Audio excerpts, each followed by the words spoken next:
Now, we want to get on to hearing from Mason Weaver, who is my longtime friend. I'm just so happy that he has moved to St. Louis. He's a graduate of the University of California at Berkeley. He survived. I know that wasn't easy because I have one son who survived that same course out there. He worked for a while with the Department of Energy and a private consulting company. He's the author of 5 books, including one called It's Okay to Leave the Plantation. He would like to get people off of dependency on government. And now he is very much available as a motivational speaker. I hope many of you will have him speak for your groups. He's a longtime friend. He's now moved from California to Jefferson County. Please welcome Mason Weaver.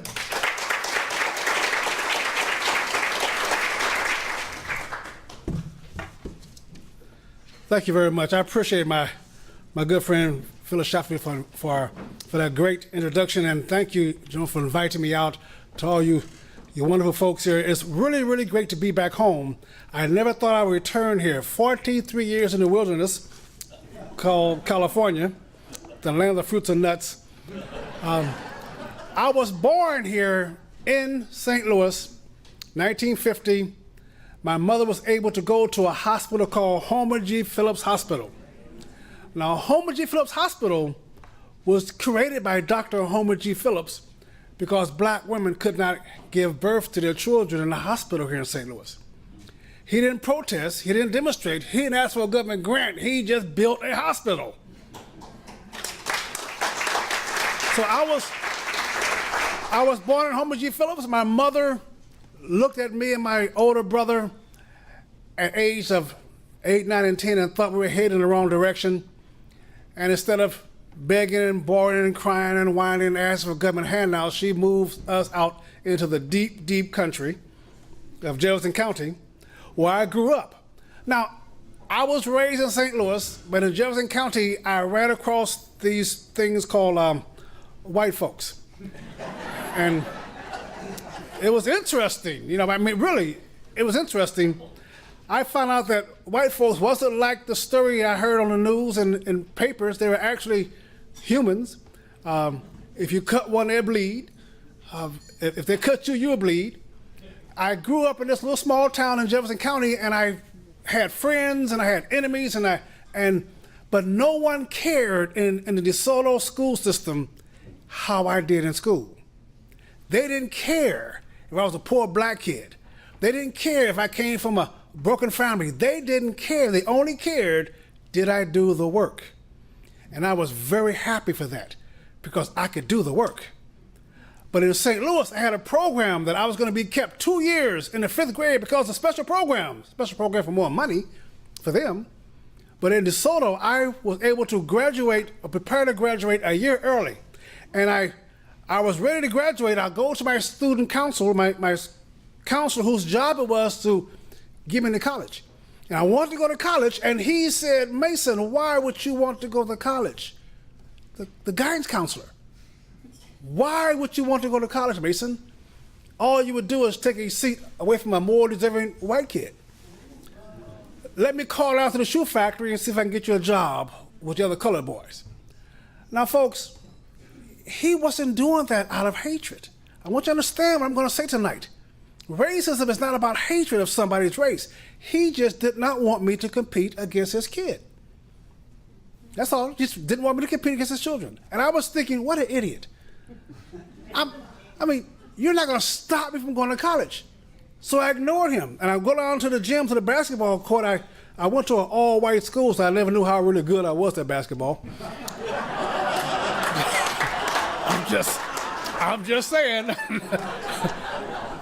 And the coach was talking to the team about the upcoming year. We were going to do pretty good that year. And he asked, well, what about Mason, you know, the tall black kid that scores all the... Anyway, he said, well, we're not going to start Mason. We're going to play him often, but we don't want him to get a scholarship from you white kids. Wasn't personal. Didn't bother me. I walked around the steps and told the coach, you don't have to worry about me next year. I'm not going to be here. You're not going to let me graduate. You're not going to let me, let me pretend like I'm a student. I'm going to quit high school. And I went on a bus to St. Louis on April the 4th, 1968, to join the Navy. And when I came back and got that bus, I couldn't catch a cab because they didn't pick up people who looked like me. I couldn't make a phone call to Bus Cafe, but a kid came up to me, one of my classmates came up to me, gleeful, happy. He said, "Mason, have you heard the news? They killed Dr. King." And he was happy. I just joined the Navy to go defend my country. And I wasn't sure what kind of country I had, but it didn't bother me. It didn't bother me. I was okay with that. You can be happy. I can be sad. That's America. It wasn't personal. I go in the Navy, I go to Vietnam, they get a scratch on me. People always ask me, why did I leave St. Louis and go to the Navy and go to Vietnam? I went to Vietnam to get out of St. Louis because at least in Vietnam, we got to shoot back. See, you folks here know what I'm talking about. See, if I was in Cleveland, they would know what I was talking about. But I go to Vietnam, they didn't get a scratch on me. I came back to San Diego, and I'm debating the racial tensions going on in my country at the time. And I'm debating against a known white racist on my ship. And quite honestly, I was a black racist. I was a black militant, had my afro with a pick in it, kind of hard with a white hat in the Navy. And we're debating the issues of the day. I'm just thinking that we're just competitors. I played basketball, competitor, you play, he beat you one day, you practice to beat him the next day. I thought he was a competitor. I've been to Vietnam. I knew what an enemy was. One day I ordered my competitor to help me move 2,800 pounds of steel so I can work on it before I went on vacation. And I looked at my competitor in the hallway while he had control of 2,800 pounds of steel. And my competitor had the look in his eye, and I knew instantly he was not a competitor. He was the enemy. And I saw him put his shoulders to it and push it over on me. I turned to run to get out the way, hit me on my left hip, and crushed me to that wall, and broke my hips, and crushed my ribs against the wall, and broke 3 ribs, and crushed my steel helmet in as I hit that wall. And I screamed with my eyes shut, and opened my eyes up, and I looked this man in the eye. I have never seen that much hatred in another human being in my life. And that look on his face, I was done. I was done with America. I was done with white folks. I was done with trying to make people like me. I was done. My body was crushed. My ribs were broken. My spleen was ruptured. My bladder was ruptured, and I was done. And I wanted nothing more in life than to recover my injuries, to become strong enough to one day put my arms around his neck and squeeze that look off his face. And I didn't care where I found him. I didn't care if he was in front of the police department. I was going to go to jail.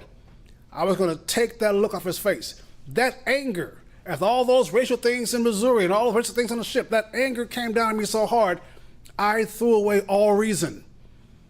See, once you accept something that's true, you lock it in a box. It was true. White people hated me. White people owed me.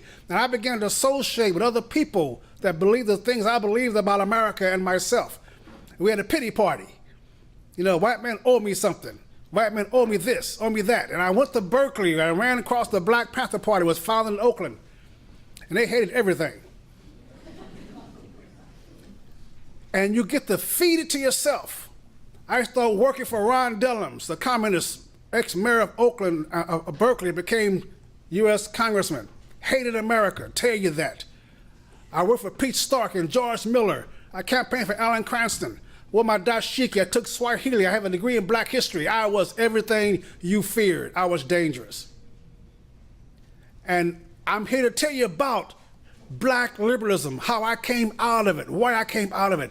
I began to think there's only one thing powerful enough to get that blind hatred out of you. There's only one thing powerful enough to get you out of that deep spiral of depression and hatred. There's only one thing capable of making you human again, and that's Jesus Christ. Amen. Nothing else.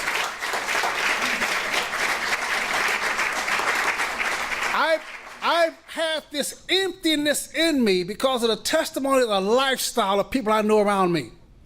I can only go back to the witness of my father and grandfather and people I knew believed in God. Because I was hopeless, I was helpless, I knew I needed help, and everybody around me, every social input was telling me that America owed me. I was helpless, I was hopeless, I was useless. The Navy said I was disabled.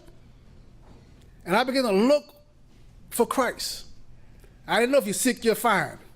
And I'm going to tell you the whole story of my conversion, but it was instant. It was life-changing, and all of a sudden I realized that Jesus Christ could not or would not or did not compromise with me on that cross. And therefore, I could not compromise with him in the world. And the first thing I had to do, you want to end racial tension in this country? You want to end racial hate, discrimination in this country? You have to forgive. I had to forgive that white shipmate, the guy who I vowed if I ever saw him again, I would take his life. I had to forgive him before he forgave himself, before he asked for apology, before he said he was sorry, before affirmative action, before the food stamp program, before all the benefits. I had to forgive him. And when I forgave him, I was able then to participate in the American dream. How can I own a business in a country with 80% black, 80% folks who are white? I hated white folks. Make any sense?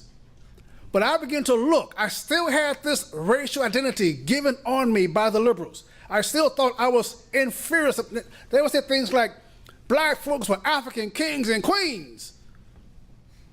Okay, what happened?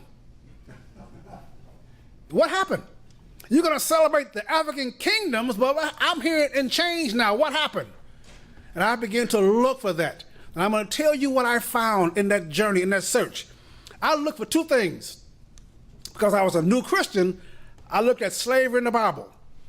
And because I was an old militant, I looked for slavery out of Africa. And I found a parallel. Black folks in America, or the black slave trade, lasted about 420 years. In 420 years, we lost our language, our history, our culture. We lost our own identity. I can't tell you what tribe I came from.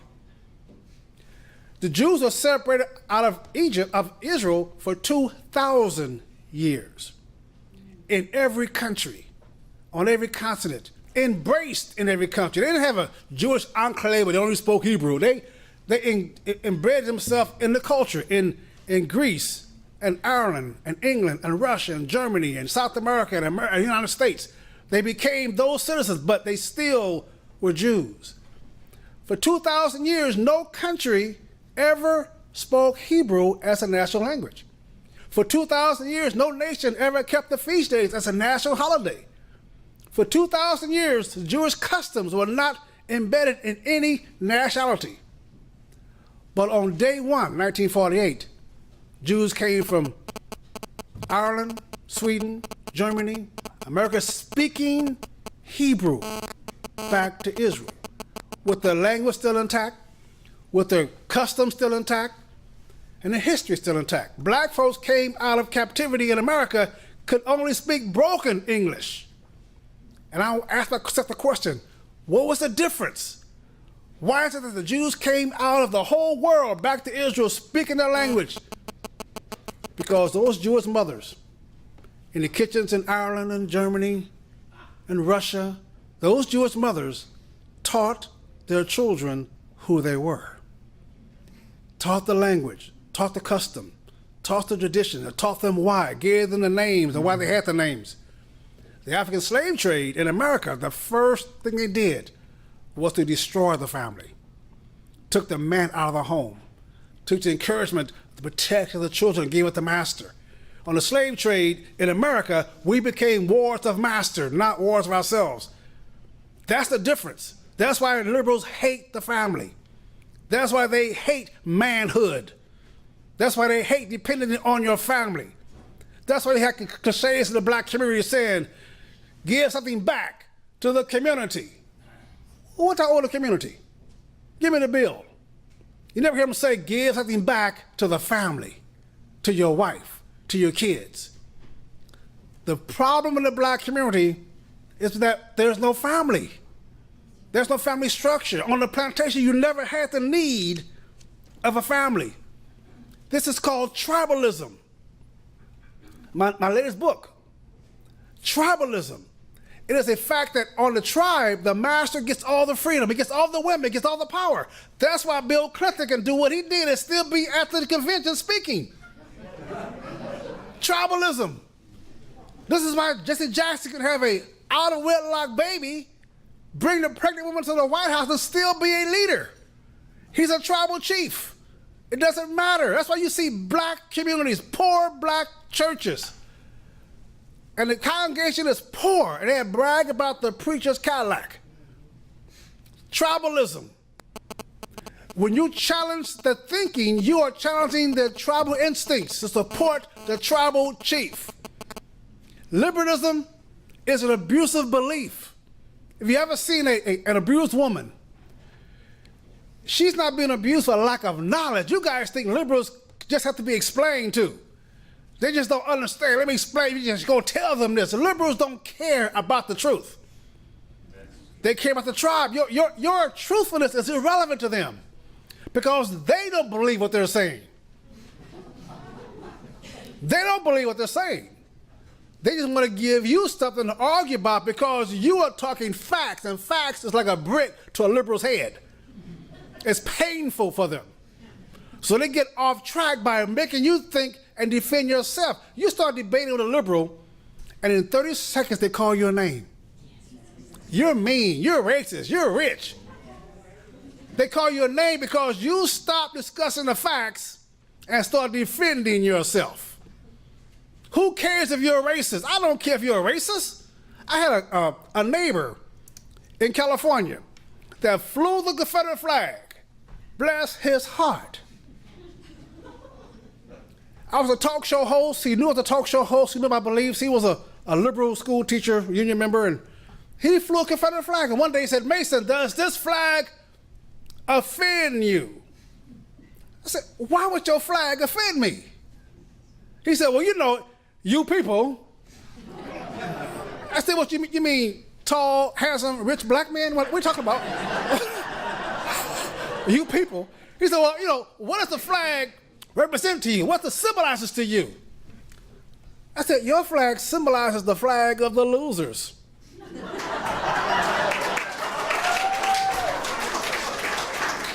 You lost. As a matter of fact, since the victors usually take the flag of the vanquished, I'm going to buy me one of them flags. I can step on it. Why would I get upset with the symbolism? They want you to be upset behind the symbolism of things. The truth hurts liberals. So the only way you can convert a liberal is to make them think. You cannot think and stay a liberal. You can only feel and stay a liberal. How you feel about it. How does that make you feel, Mason? You can't make me feel. If you make a liberal think, you have not converted a conservative. Demystifying the liberal thought in the black community is easy, folks, because most black folks are conservative, individually.